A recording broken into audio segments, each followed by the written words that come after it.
To most dwellers of planet Earth, the name 4chan means absolutely nothing. To those who do know it, the vast majority probably heard it on the news in linking to some neo-Nazi terrorist attack. But of course, when we let our loud minority do the talking, we don't end up fully represented well. And I don't say we as in 4chan, I mean we as in any group. Unbeknownst to most people, 4chan is just a bunch of idiots spamming each other with anonymous messages, because when you're granted anonymity on the internet, you're gonna say whatever the hell you want. Sure, sometimes that comes in the form of homophobia, racial slurs, and what have you, but the vast majority of the time, especially on the boards outside of the ones that are notorious for being homophobic, racist, and so on and so forth, you get legitimate discussion about things like film, or music, or movies, or music, or film, or the two things that I care about in this world. My point is that there's various boards for discussions on completely different things on 4chan, and all of them are relatively valid forms of discussing things on the internet anonymously. Having said that, and having ventured onto the music board for quite some time, as I find it a good way to discover new albums or have close to discussions about said albums, I found that there was quite a blossoming music community happening on Mew, one that I just haven't seen the likes of anywhere else on the internet. There was a collection of people making Bandcamp rock, or people that were making meme music, but they were making it with a lot more soul than others were. And so, by suggestion of a couple of people on the Mew board, I've taken it upon myself that perhaps we should review some of these albums. One, to get them more exposure, and two, to provide some feedback for some artists that are genuinely putting in some hard work and want to see something come out of their art. I posted a thread on Mew asking people to submit things, so everything here, it was asked to be reviewed in some form. Some of these are albums, some of them are EPs, some of them are just singles. I'm gonna talk about them regardless. I'm also gonna talk about things in the order that they were posted and sent to me, so I'll just get right into it here.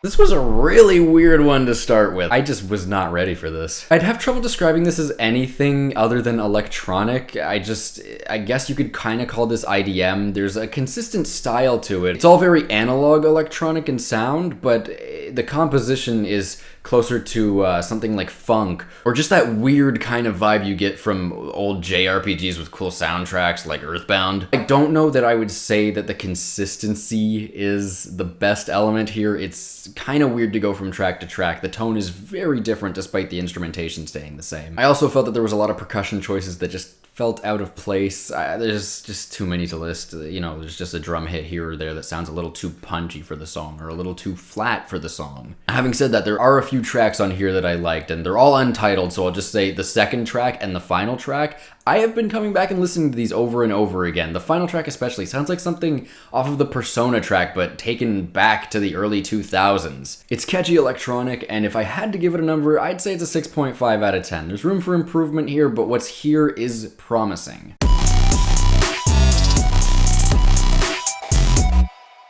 I didn't realize that people were still using decades-old tech to make music like this and have this authentic retro feel to it. The composition here is beautiful. Like, really, give this a listen if you have like 2 minutes of your time. It's absolutely gorgeous and kind of mesmerizing to watch the hex code just rise through the screen. Now, unfortunately, composing something using the NES Music Maker is obviously going to make it sound dated and limited in soundscape. You can only do so much with your square sawtooth synths. Now, having acknowledged that, there's a lot of variety here, because usually when you think of retro tracks like this, you get a lot of looping, the same thing over and over again, and it's like you have one section, then you have another section, and it just goes back and forth between those. Nightlife is continuously evolving. If you can make what I would almost call progressive retro, then yeah, I'm all for it. This one's an 8 out of 10 in my eyes.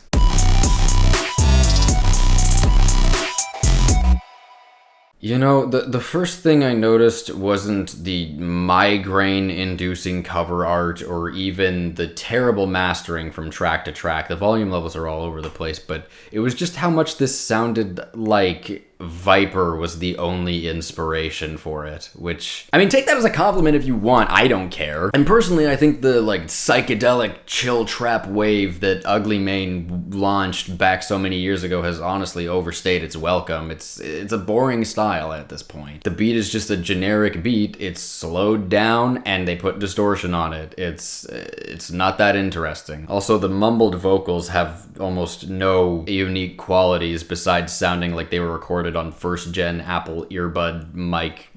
5 out of 10.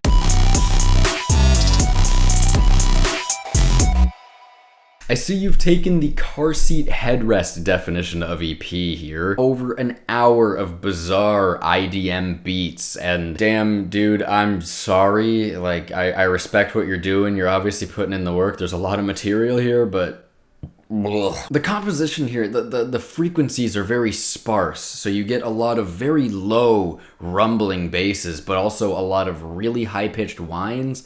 And in concept, that can be executed well, but the thing is, the melodies are so incredibly dissonant, and when you play this to me for over 60 minutes, this was such a slog to get through. Your mixing is good. I'll say that. Your mixing is good. Look, I'm sure that someone else here would find this minimal electronic project enjoyable, but to me, I think it's a 3 out of 10.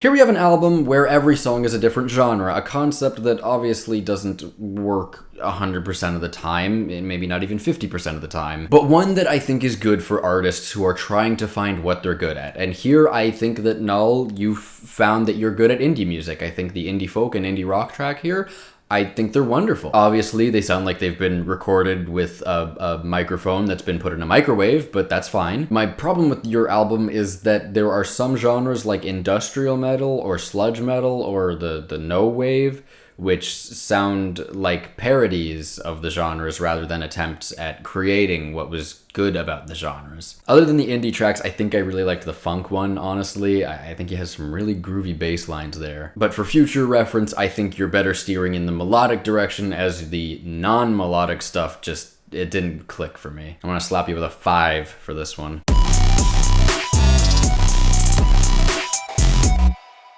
Look, I'm not sure how I feel about your furry goddamn mascot over here, but holy shit. It sounds like you took some generic future bass and just cranked it up to 11, chipmunking the vocals, turning the bass from some just dumb 808 into this monstrosity. This shit's a speaker shaker. Now, I think this would be an easy 8 out of 10 from me if it weren't for the final track, which is longer than everything else here and so low energy by comparison. Matter of fact, it's so low energy I think it would belong on something like Low's Double Negative, because it's distorted, not very momentous, and it just kind of fizzles out. Which works on an album like this, but when the other stuff here has been shaking my brain into a fucking vegan smoothie, I don't think it fits. If you fix this consistency issue, I think your next project could be just as good, if not better. Still, I'm gonna give you a 7.5 out of 10.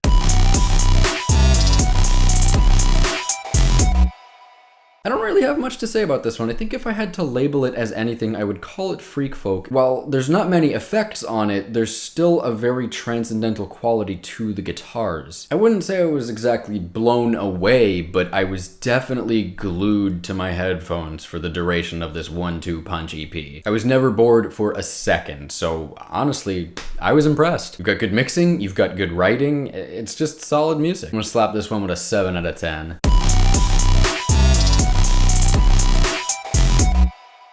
Here we have some Latin prog rock of all things, and it packs quite a surprising punch. The vocals and the guitars and the strings and the basses and everything, every element here, save for the percussion, I feel just dances with one another. Like, I gotta give it to you, the songwriting here is excellent. I do have 2 big complaints though. One, you're whispering, it's mixed way too loud. When you whisper in a song, I shouldn't hear you like right here. It's whispering. It's supposed to be quiet. Make it quieter. The other thing is that the percussions are often pretty muddied beneath the mix. You can often hear the hi-hats and the cymbals and whatever, but the snares and the kicks, they get drowned out like hell, and they're also very mono for some reason. I'm not sure why this happened. I'm not sure if you were using synthetic drums. Either way, I think they need to be louder next time. Also, your vocalist has quite a beautiful voice. Like I said, I have those issues, so I do think I'm gonna give you a 7 on this, but I do see a bright future for this group. I'm gonna keep an eye on you guys.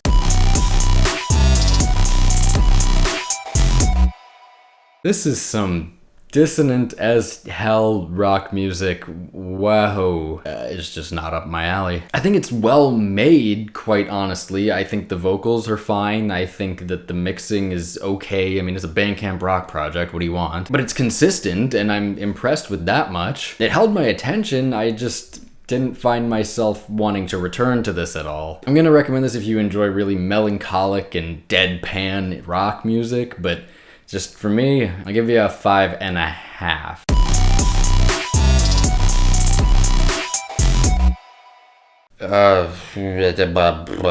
You know, I often enjoy when the best part of an album is the names of the tracks. Notably here, my two favorite tracks were Kindling for the Fuckfire and Don't Forget, Cheapskate Likes to Win. This is industrial noise music. You don't get a lot of this that has variety. So I was kind of impressed with how you managed to make each song here sound like it has its own identity. That being said, those two that I mentioned, those were the only ones I really enjoyed. The other ones, well, they're grating and loud as hell. I don't know. They weren't catchy. They didn't hit the same way, you know? Is this a lazy way to assess an album? Sure. Does it look like it was lazily cobbled together? Kind of. I guess it just failed to grab my attention, and you can blame that on me if you want, but you probably should. But for now, I'm just gonna give this one a 6 and say, go check out those two tracks I mentioned. Now, at one point in the thread, an Anon sent me a Vocaroo link with a recording of them playing some guitar chords getting quieter and quieter for 6 minutes, along with the message, here's my song, it is a sad song, it's very sad, life is very unfair to me, so this song represents how unhappy I am because life is unfair, I am so sad, Anon. The guitar was nice. Thank you, Anon.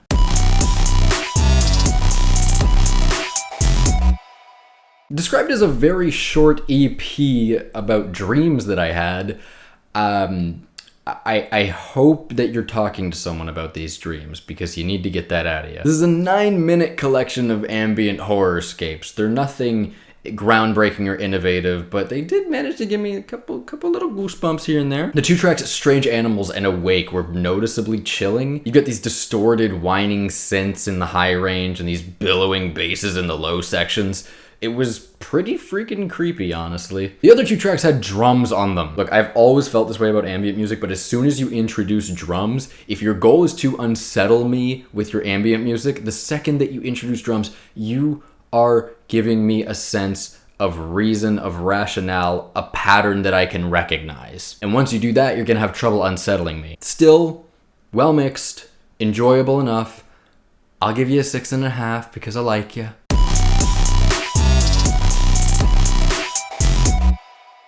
And I guess we'll end this one with some German post-punk. Great songwriting here, all of the instrumentals were well made. There's an attitude of melancholy on this whole project though. You get the album cover, which looks kind of dreary, and then you hear the guitars and they're just kind of moaning their riffs over and over. Not to mention the vocal delivery here is super stone cold. What was noticeable to me was that this is one of the albums that was so strikingly consistent. The mastering here is wonderful. I will say though, there's some higher tempo tracks and a lot more subdued, gentle tracks here. And the ones that rely more on traditional post-punk being like fast as hell, those are the ones that got me going. Tracks like Das Loch just didn't really do it for me, I'm sorry. I would still recommend this to anyone who's looking for some decent post-punk though. I'll give this one a 7.5 out of 10. So this episode was only the first half of the thread that I had posted. I'm planning to do the other half very soon in another video. And once that's out of the way, I'll probably make this series a regular thing so we can keep updating the masses on the status of 4chan's music. And if you're a non-mutant, then please let me know how you feel about this series. And I think I want to continue doing it, so I hope the response is positive. And I guess I'll just leave you with a tweet from that last artist that we had there. It's appearing behind me right now.